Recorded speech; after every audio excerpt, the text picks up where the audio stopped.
راضی برضائے رب، رب کی رضا پر راضی رہنا۔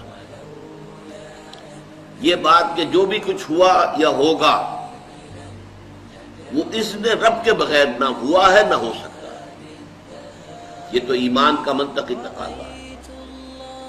یہاں پتہ تک نہیں ہلتا جب تک کہ اللہ کی اجازت نہ ہو، اذن نہ ہو۔ تو جو کچھ ہوا اللہ کی اجازت سے ہوا، خواہ اس میں درمیان میں کتنے ہی عوامل آ گئے ہوں۔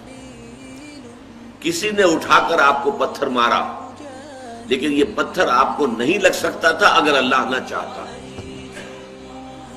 پتھر مارنے والے کا عمل اپنی جگہ ہے، لیکن آپ کو اس پتھر کا لگ جانا جو ہے یہ بغیر اذن رب نہیں ہے،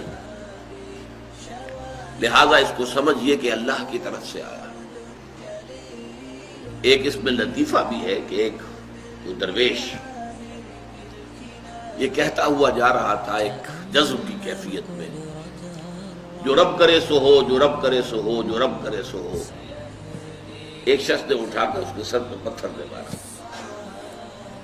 اس نے پلٹ کر دیکھا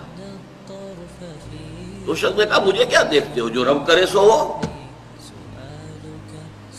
اس درویش نے جواب دیا کہ یہ پتھر مجھے تو رب کے مارے ہی لگا ہے، لیکن میں دیکھ یہ رہا تھا کہ بیچ میں منہ کس کا کالا ہو گیا،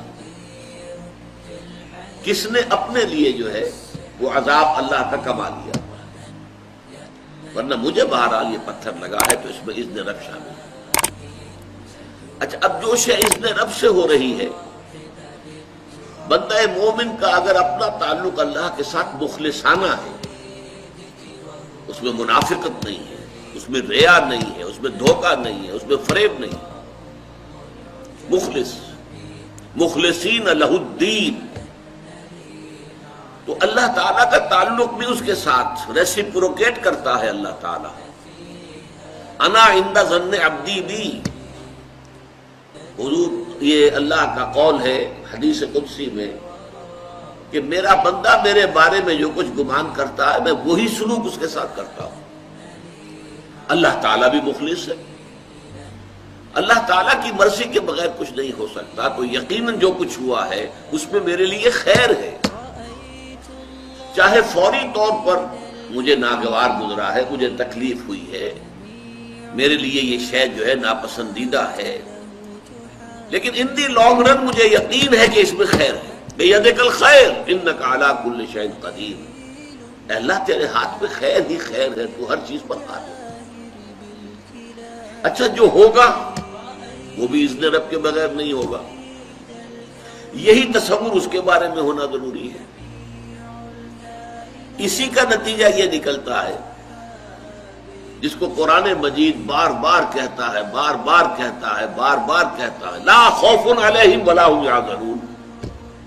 کیا مطلب اس کا؟ نہ ان پر کوئی خوف ہے نہ حزن سے دو چار ہوتے ہیں۔ عام طور پر یہ سمجھا جاتا ہے کہ یہ آخرت میں ہوگا، آخرت میں تو بتمام و کمال ہوگا، دنیا میں بھی ہوتا ہے۔ خوف کس بات کا بھائی؟ ہوگا وہی جو میرا رب چاہے گا، وہ میرا دوست ہے، میں اس کا ولی، وہ میرا ولی۔ الا ان اولیاء اللہ لا خوف علیہم ولا هم یحزنون، جو اللہ کے ولی ہوتے ہیں، اللہ کے دوست ہوتے ہیں، ان کے نہ کوئی خوف ہوتا نہ حزن ہوتا ہے۔ خوف کس بات کا؟ ہوگا وہ جو اللہ چاہے گا، اور جو کچھ اللہ چاہے گا اس میں کوئی نہ کوئی خیر ہوگا، چاہے فوری طور پر مجھے نظر نہ آئے۔ قرآن کہتا ہے سورہ بقرہ میں، عسیٰ ان تکرہوا شیئا وہو خیر لکم وعسیٰ ان تحبوا شیئا وہو شر لکم، عین ممکن ہے کہ تم کسی چیز کو ناپسند کرو درحالے کہ اسی میں تمہارے لیے خیر ہو، اور عین ممکن ہے کہ تم کسی چیز کو پسند کرو درحالے کہ اس میں تمہارے لیے شر ہو۔